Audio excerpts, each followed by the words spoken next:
પેશીઓ હરકી થઈ જાય, કોઈ વસ્તુ આવે નહીં ખરાબ, લોહી અટકતું બંધ ન થાય અને સરસ દરેક જગ્યાએ પ્રગટે.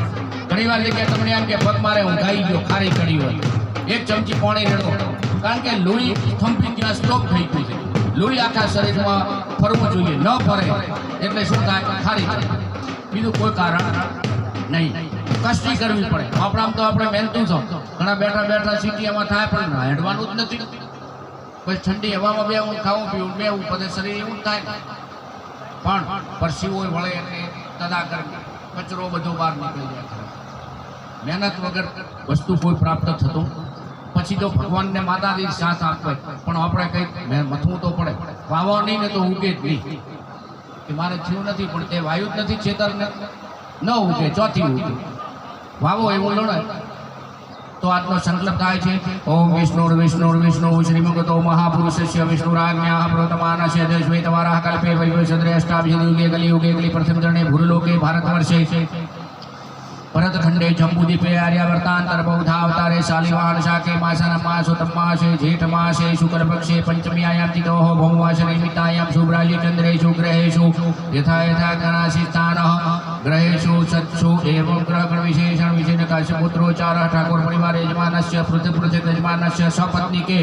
બોલો બધા મમ આત્મન શ્રુતિ સ્મૃતિ પુરાણોક્ત શાસ્ત્રોક્ત પુણ્યફલ પ્રાપ્તિ અર્થમ અસ્માકમ સહ કુટુંબ પરિવાર જનાનામ ક્ષેમમ સિદ્ધિ પ્રાપ્તિ અર્થમ સર્વત્ર યશ વિજય પ્રાપ્તિ અર્થમ ધર્મ અર્થ કામ મોક્ષ ચતુર્વિધ પુરુષાર્થ પ્રાપ્તિ અર્થમ તથા ચ ધંધા નોકરી વેપાર કુટુંબ પશુ પાલન ક્ષેત્રે તથા ચ ખેતી ક્ષેત્રે તથા ચ સમાજ આખા સમાજની અંદર આપણો વિજય થાય.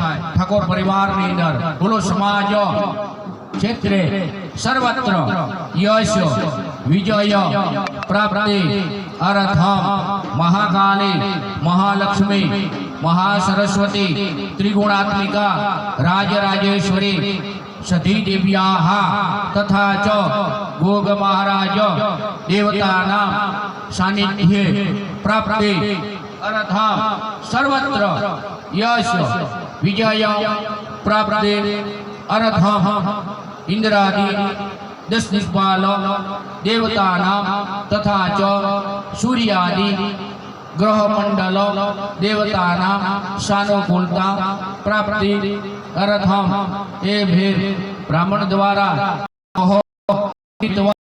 ઉપચાર દ્રવ્યૈ દેશકાલાદિ અનુસારેણ સગ્રહ મખ હોમાત્મક પાટોત્સવ યજ્ઞ કર્મ અહમ કરીશીએ. પાણી મૂકી દો થાળીની અંદર. થાળીમાં ફરીથી ચમચી ભરીને પાણી પકડી રાખો. હવે કયા કયા ભગવાનની પૂજા થાય એનો સંકલ્પ તો દેખો તો ગણપતિ માતાજી તદન્વે નમઃ ગણપતિ પૂજન સ્વસ્તિ પુણ્ય વાચન માતૃકા પૂજનમ સ્મરણાંતિ શ્રાદ્ધમ ભૂ પૂજા અગ્નિ સ્થાપન દેવતા સ્થાપનમ. પાણી મૂકી જો કરીશીએ.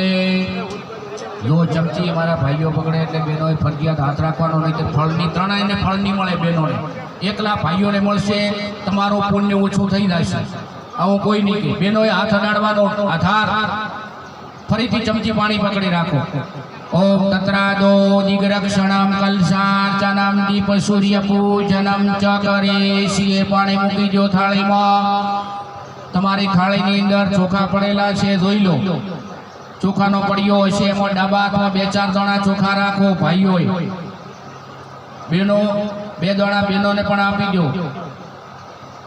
ડાબા હાથનો પ્રયોગ છે, જમણો હાથ ઉપર ઢોકી દો. હમણાં સમજાવું. ડાબા હાથમાં જમ, હાથ સીધો ઢોકી દો. ડાબા હાથમાં લઈ લો, ફેરવી નાખો હાથ. બસ.